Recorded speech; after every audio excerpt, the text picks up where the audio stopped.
Okay, guys, for today's episode of Rolling with T-Bone, let's get into the time machine and let's go back nearly 80 years to June 4th, 1947.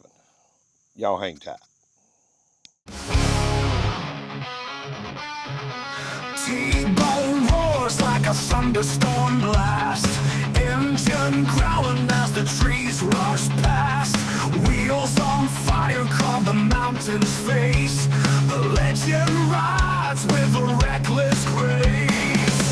T-bone's shadow cuts the sky through the peaks where... All right, guys. Oh man, we're off with the bike for this episode. I may be trying this something new out here. I may try to incorporate some more of this sitting down one on one with us while we talk about some of our stories that we're going to be covering in our upcoming episodes. But as y'all know, who have not been here for just a little while on the channel, or who have been here, I'm sorry, those of you who have been here, y'all may have realized that we haven't done a cryptids episode, paranormal or ufology episode in a little while. As you know, those of you who have been here for a while, you know we are in the middle of construction on Rolling with T-Bone. And so far, I think everything's going the way I want it to. This is the point where we try different things and throw everything up against the wall and see what sticks. But the reason there has not been an episode of cryptids in North America on Rolling with T-Bone for a while is because I've been busy studying one subject. Uh,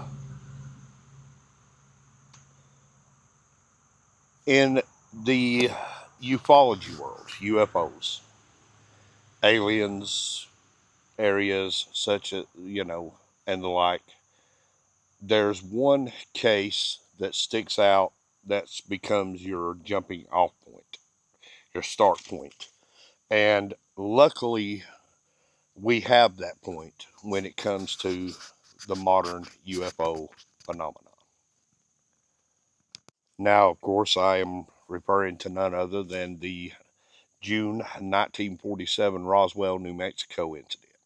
Now, if you have studied ufology, or if you're just someone who casually watches UFO episodes and stuff like that, then you know that Roswell, New Mexico is the beginning point for UFOs.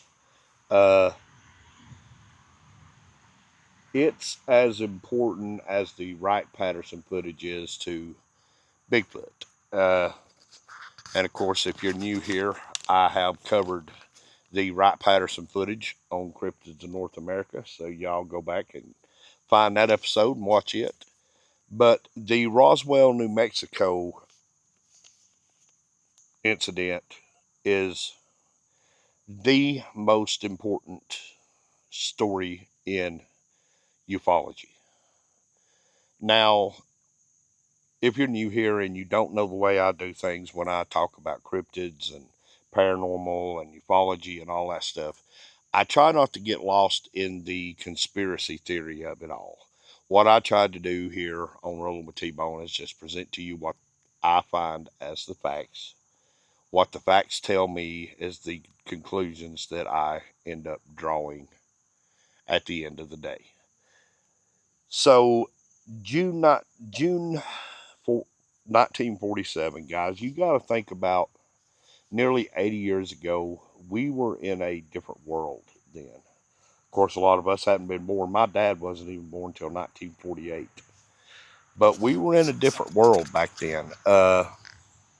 We were out of World War One, and the country was on high alert for, with World War II going on. Everything was at a heightened sense. It was during this time that civil defense was born. And if you don't know what civil defense is, that was during World War II with the invention of the modern airplane at that time. They were being used by militaries all around the world. So you're here in America, civil defense was born. And basically, what that was people would get on the radio and they would tell you, as an American citizen, that if you saw a plane in the sky that shouldn't be there, or anything out of the ordinary that shouldn't be in the skies, you were to call your local military installation or law enforcement if you didn't have a military installation and report it. So that was what civil defense was designed for. It's what it was made for. And it was during the World War II era that all that began. So when you think back now to the 1940s, you're in a very different America at this point in time. Uh, One of the things that I try to do here at Rolling with T Bone when I talk about stuff like this is I try to figure out what the beginning point of each thing I'm talking about is. And guys, there was other reports other than Roswell. There was one, I think it was Kecksburg, Pennsylvania in 1890. It might have been 1891. It was somewhere right around, it happened somewhere in the decade before the turn of the century, before the 1900s, where a cigar shaped UFO had crashed into a field. It had torn down a windmill, and I want to say it had hit a building, but that's a different one. So, but I tell you that to say that the UFO thing has been happening forever.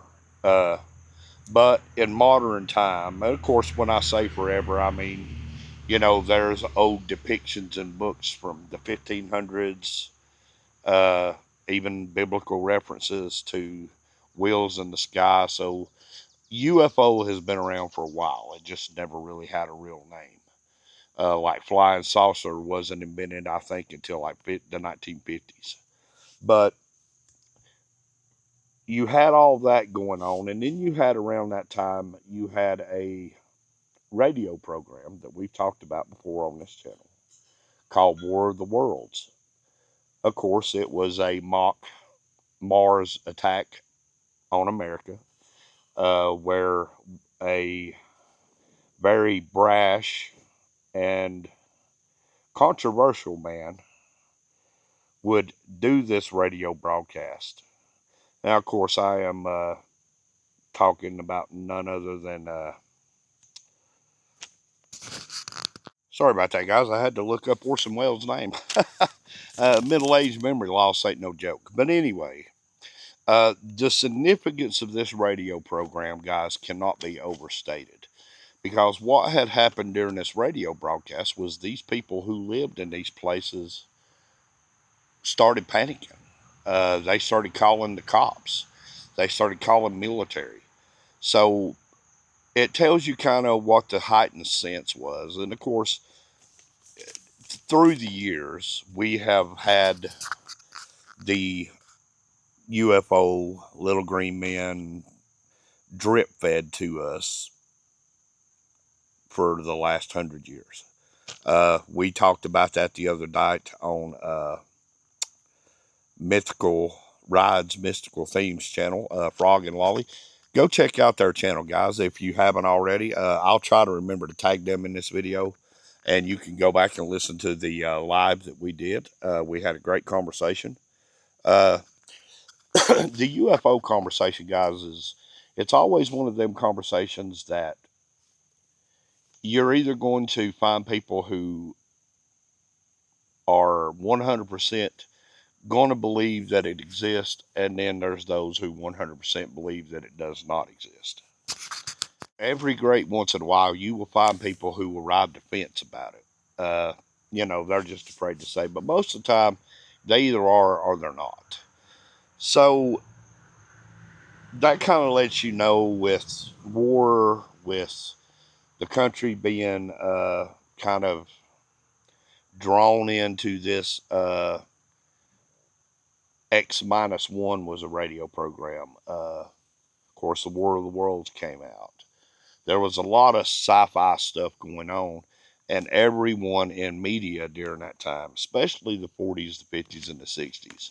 There was even an old radio show that turned into a television show called Space Patrol, uh, where they kind of give their modern depiction of what they thought the future would look like on different planets. But when you take all of that into account, you have to look at this stuff seriously when you come into the age of UFOs. Now, what makes Roswell such a hot button topic in the ufology world? Well, there's many reasons. Like I said, if you go back to the beginning of the reports of UFOs, Roswell is really the jump off point. This is where you jump off with crashed UFO, government cover up, dead bodies recovered. There was a lot that came out of this one report, out of this one incident that happened in New Mexico in 1947. Guys, so here is the jumping off point and the official story. Now, guys, you think 80 years nearly since this incident happened, and there has never been another reason given than the weather balloon. The weather balloon is still the reason that is given for what this debris was. So the official report, the official story is Alamogordo Army Airfield, codenamed Project Mogul, was a project to detect Soviet nuclear tests.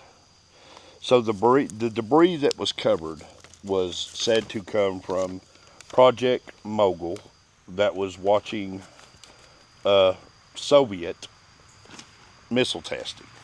Now,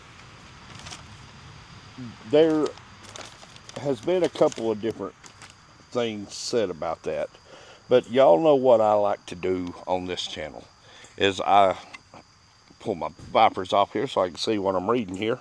I want to read from you just a little bit from, now this is the original Roswell Daily Record. This was what the newspaper posted the day it happened. And I'll tell you why this is significant, but I want to read just a little bit here of the Roswell incident as reported by the newspaper at the time.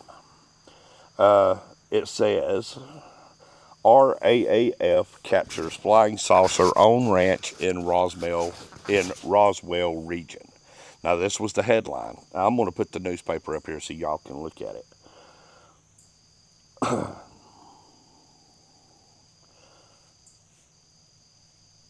No details of flying disc are revealed. Roswell hardware man and wife report disc seen.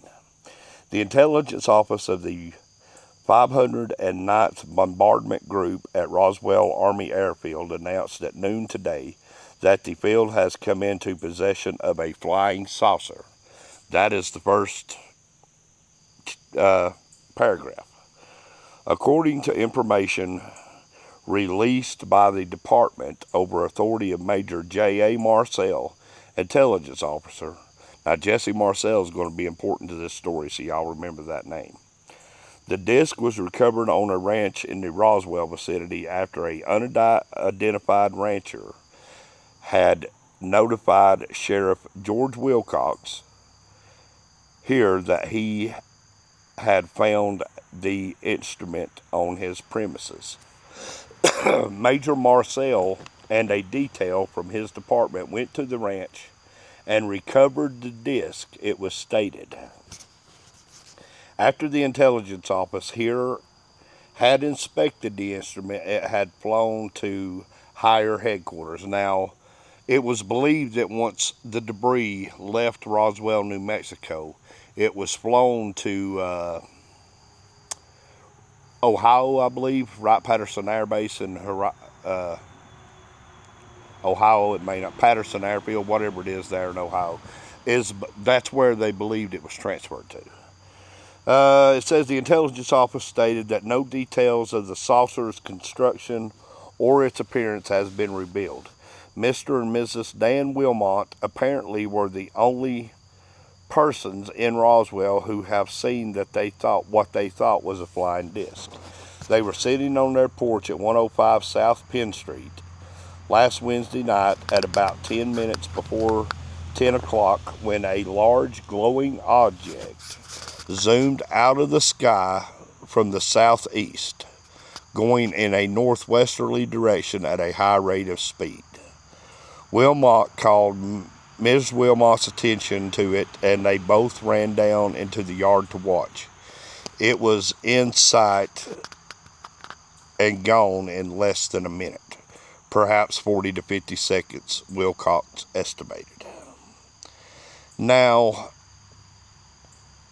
the reason this little report right here from the newspaper, the Roswell Daily Record, is so important is because, like I said a minute ago, y'all who have been around the channel and have listened to me talk about these things, y'all know that I have pretty well much one conclusion that I have drawn from all of the research and the investigating that I've done over the years on Bigfoot, paranormal, ufology, whatever it may be, is I am of a strong belief that the very first reports usually are the right ones. Now, the reason I said that this was so significant, I tell you, if you remember me saying, there's a reason why this is significant. You are in 1947, 80 years ago nearly. You are nowhere near technology of Wi-Fi, of internet, of cell phones. So this story went what would be considered today viral in less than one day in 1947. Once it was reported to the newspaper, it was picked up by every newspaper around the world. Guys, this story went international in one day. Now you think about that.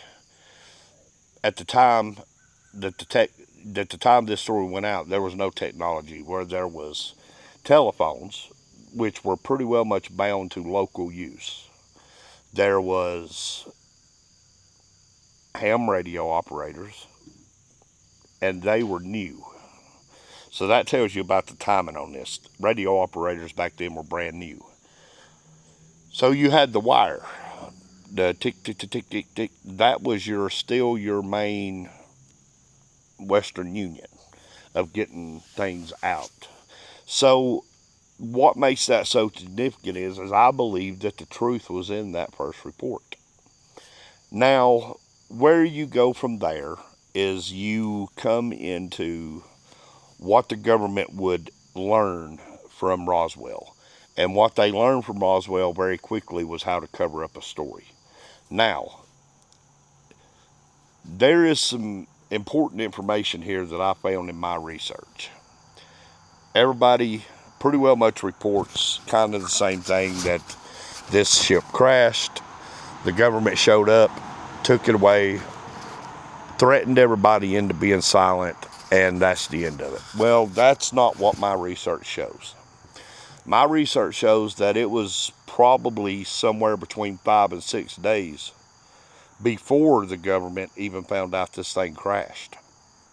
Now, why is that significant? Well, that's significant because if it was really a weather balloon, if it was ours, meaning America's, why was nobody looking for it? There was no stories of, hey, we've lost the weather balloon, y'all find it, here's who to call. We've lost a plane, hey, a plane's crashed, if anybody sees a plane crash. There was nothing like that. So one of the interesting names that was in that was Jesse Marcel. Now, Jesse Marcel, like I said, he was the commander at the time of the intelligence. He was the one who was ground zero. He went out and said, hey, we've got a flying disc here. This is a UFO. This doesn't, unidentified flying object. This doesn't look like nothing in our military, and he should know because he was the intelligence officer. So Jesse Marcel was also the one who was in the famous photo, and I'll put that photo in here, holding the pieces of a weather balloon in this now famous picture. And I am of the mind to believe that Jesse Marcel in that photo is sitting there looking at something that he knows is not a weather balloon, or he's not looking at what he originally seen. So Jesse Marcel Jr., which would have been his son, told the story of his dad, Jesse, coming in the day of the crash. He had a box of items and he wanted to show his family what he had found because Jesse Jr. knew by what he was looking at that his dad believed as soon as it crossed the threshold of the Army base, it would go to top secret and it might be possible that nobody would ever even see this stuff ever again. So he wanted to show his family what it was exactly he found out there in the New Mexico desert. So the way Jesse Marcel Jr. explained this, and it's out there for consumption. He originally talked about it in an interview he had done. I think he done one interview for Unsolved Mysteries back in the 80s, and since then he's done others. But he said that his dad brought this material in, and it looked like aluminum foil. But no matter which way you folded it, you could crumple it up. It would go back to its original position with no creases or no wrinkles in it. But Jesse said there was also another interesting piece in it. Was a piece of an I-beam. And he said on this I-beam looked like hieroglyphics, like Egyptian hieroglyphics, but they weren't Egyptian. Uh, some kind of extraterrestrial writing is what he would assume that it is. So that becomes important because now you're still within the parameters of the original witness. Now, throughout the years, there have been other people who have been interviewed that have finally started talking about it. And of course, you can find all these in history episodes on YouTube here. So, one of the most significant things I think that comes out of this is the willingness of all of the people who lived in Roswell to kind of band together to protect each other. Because they said that the government was there throwing out real threats. You know, you run your mouth about this, you're going to die, basically. So one more important information that came out of that, outside of Jesse Marcel and Jesse Jr., was a guy named Glenn Dennis. Now, Glenn Dennis, at the time that this crash happened, was working as a mortician's assistant at Roswell. He was working at a funeral home as a mortician's assistant, and he describes getting a phone call from the air base at Roswell. And he said that the officer who called him was asking very specific questions about child-size coffins, 3 to 4 foot long. Were they hermetically sealed? Could they be completely sealed? How many did he have available? So on and so forth. So Glenn Dennis came to the base. I want to say it was the same day he got the call. I may be wrong about that, but he came to the base with the coffins. And he said that it was a scene of chaos when he got there. He said there was probably officers from several different air bases that was there. He kind of described a scene of chaos, like nobody knew what the other person was doing, like the right hand didn't even know the left hand existed. But he said one of the things he said in his interview was kind of interesting. So one of the things that makes Glenn Dennis' story unique is that not only did he show up there to drop off the casket, but he says when he got out of his vehicle, of course he was met by officers, and he says as there was medical trucks everywhere, medical staff everywhere, like a large wreck had happened.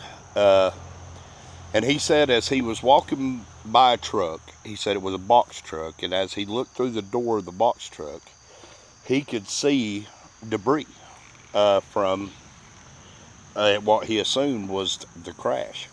And he said on the sides of the debris was hieroglyphics, kind of like Egyptian hieroglyphics. Now, if you recall just a second ago, I said Jesse Marcel Jr. had described the same thing on the small piece of I-beam that his dad had brought home the night he had taken it all to the base. So that is consistent with what's other stuff that's being reported now. Glenn said that he was met pretty rudely by these people inside the base. And he says as he was standing there and he'd already been told that if he was stupid enough to talk about what he had seen here or what he thought might be going on here, that his body would be found in the sand. Uh, Glenn says as he was leaving, he ran into a nurse that he knew. Now, he never said the nurse's name because he didn't want her to be implicated. But he said that she told him, hey, you need to get out of here now, leave now, because if not, you're going to be in big trouble. Now, here's where Glenn's story gets a little bit interesting, because Glenn told the story in an interview that he had met with this nurse later. And she was kind of telling him what was going on from her vantage point, what she was seeing. Now, she says that they were working on the bodies from the crash. She said she witnessed 4 bodies altogether. She said 3 were completely mangled, 1 wasn't, and she said there was some that was some alive.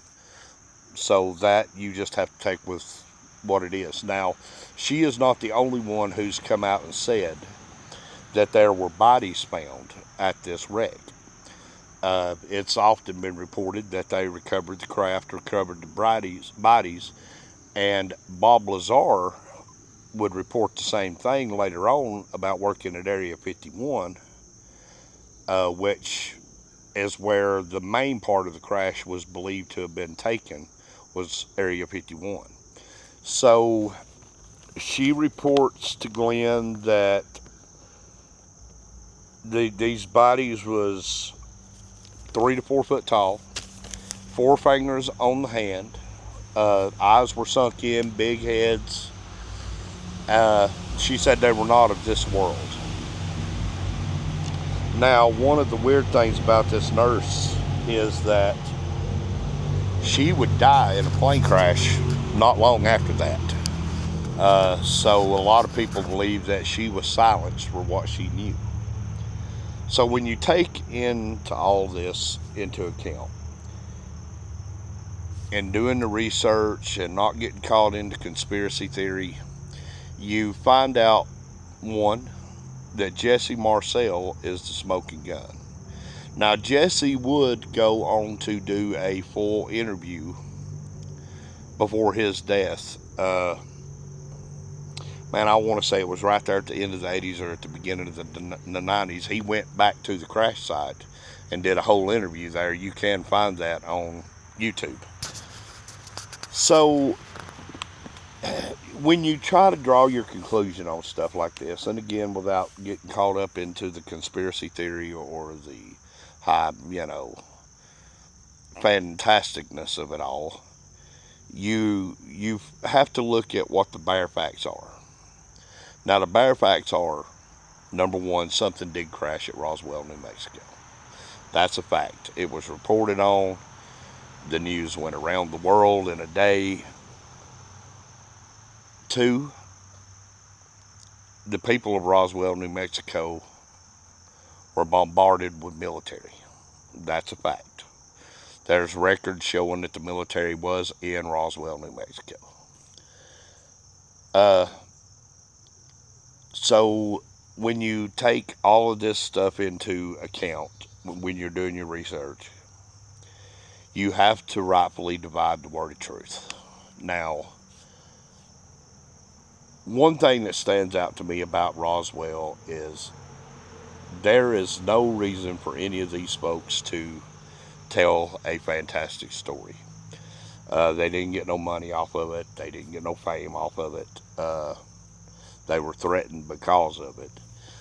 So when you remove that from the equation, that somebody was seeking fame, and you look and you go through all of this stuff, and you start to see that there was really no benefit for anybody to make up a fantastic story like a UFO crashing in a farmer's field in Roswell, New Mexico, then it leaves you with a different view of what happened.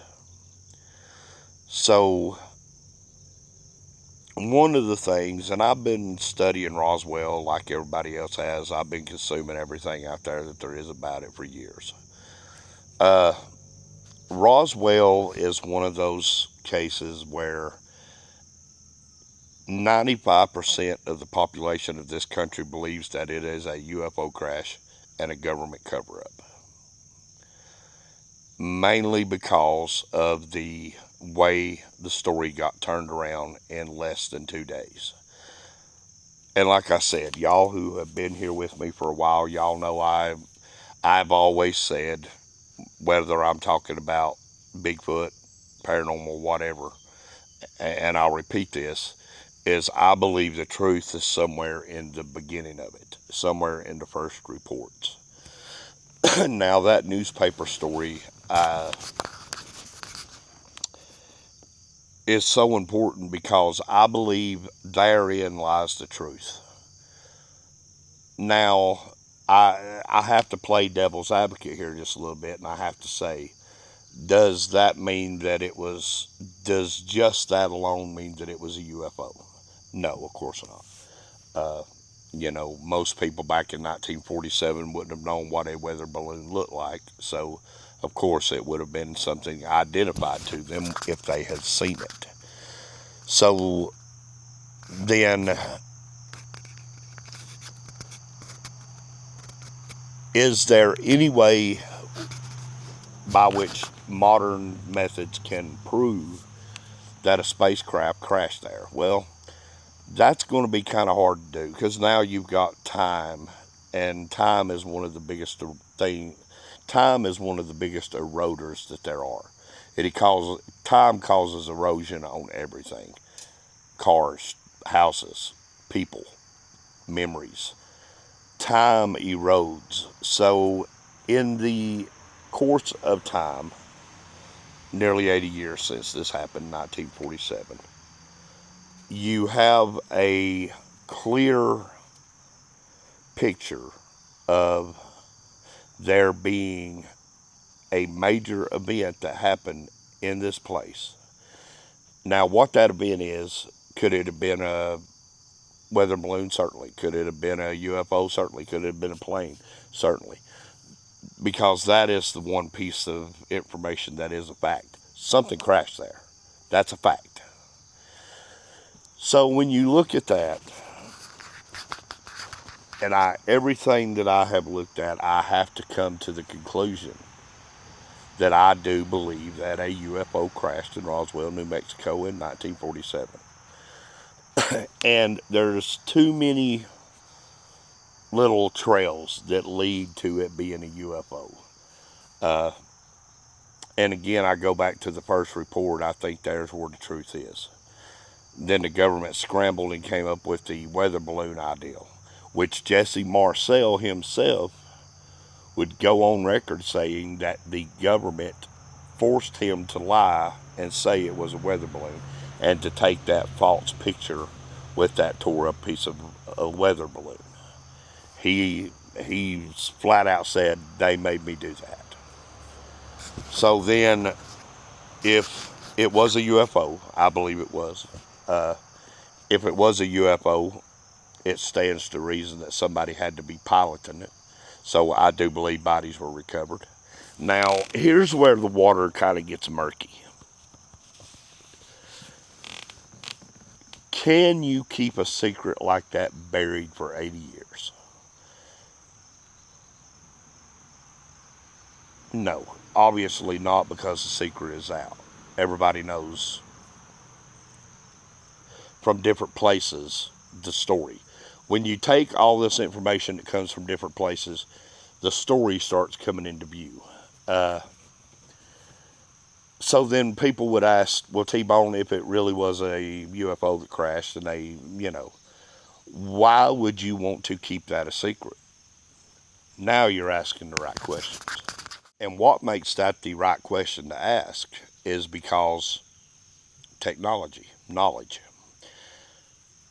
It has been stated by several people over the years that reverse technology happened from the UFO that crashed in Roswell, New Mexico in 1947. Fiber optics, cellular technology. When you think about the leaps and bounds that we went through as a country from 1900 to from the A model Ford and horse and buggy to now Tesla cars that drive themselves, technology in 100 years leaped a long ways. We went from the industrial age into the technological age in a matter of 50 years. Uh, Fiber optics revolutionized everything. LED revolutionized everything. In the beginning of media, visual media, a microphone was this big. It had to be carried on a boom. That's the microphone that works this camera that I'm recording this episode on. So, just in a short amount of time, you went from a big microphone that had to be carried on a boom to that right there. You went from dialing up a telephone that hung on the wall and talking to an operator trying to get connected to your call to this right here. You have a computer, a telephone, a computer, and everything you need on that right there. The world of knowledge at your fingertips. Now, I'm not saying that human beings aren't smart enough to make this technology. I'm not saying that. I'm not saying that this is just also fantastic that it can't be done. It had to be some kind of alien technology. And here's why I will talk about the counterclaim on that right there. Not just the going from the A model Ford to modern cars. Not just going from a telephone that hung on a wall that you had to dial or turn a crank to ring it to a cell phone, but just the explosion of computers. Computer banks took up entire rooms, biggest houses, to a cell phone. Uh, to take such a giant leap, and the reason I'm talking about the leaps now is you went from the horse and buggy to the A model Ford. It was 400 years before the horse and buggy was replaced by the car. But then in less than 50 years, you're flying. You have the stealth bomber. You have the SR-71 Blackbird. Before that, you had planes that were riveted together that would fall out of the sky at nothing. So you went from struggling with commercial flight to now you've got jets that can take you anywhere in the world you want to go. It's hard for me and anyone else who looks at things with a common sense view to think that the technology has the ability to jump that far in that short a time. It doesn't make sense. So then my conclusion is that yes, there was a UFO crash at Roswell, New Mexico. The bodies, I don't really want to talk about the bodies much because that has no real significance to this story. But the technology is the real significant thing. And here's why I say that. And I keep mentioning the word fiber optics. Here's why. If you remember, I told the story of Jesse Marcel taking a box of this material and stuff home to show his family. Jesse Marcel Jr. described fiber optics in 1947. I'll give you that one more time. Jesse Marcel Jr. described fiber optics in 1947. Fiber optics didn't become mainstream until the 1970s. Jesse Marcel said you could put a cigarette up to one end of this light or this wire and the light would come out the other end. That's fiber optics.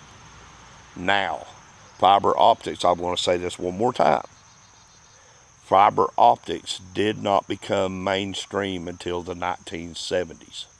Yet Jesse Marcel Jr. in an interview in 1947 described fiber optics.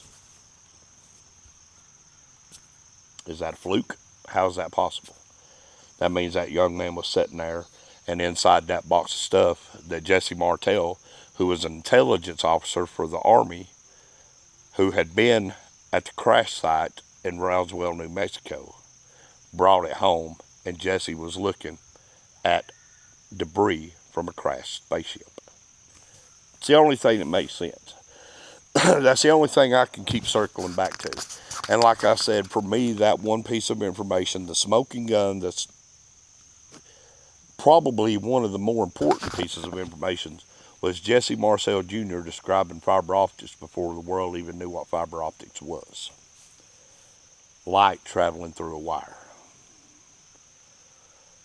Back before that, all you had was the telegraph wire that pinged the message. You had to hang it on a pole and you had to run it from one place to the other. Now all of a sudden, 1947, this young man is describing a wire that has light running through it, that light can go through. That's pretty important. So, reverse technology. So my final conclusion, and I know this episode's getting a little long, guys, but this one's an important one. This is the first time I've discussed Roswell on this channel. Yes, I believe that a spaceship crashed at Roswell, New Mexico in 1947. Yes, I do believe the government reversed technology and brought us into the technological age. There's too many things that point to that's what happened. Now, I say that, but I can't say it with 100% certainty.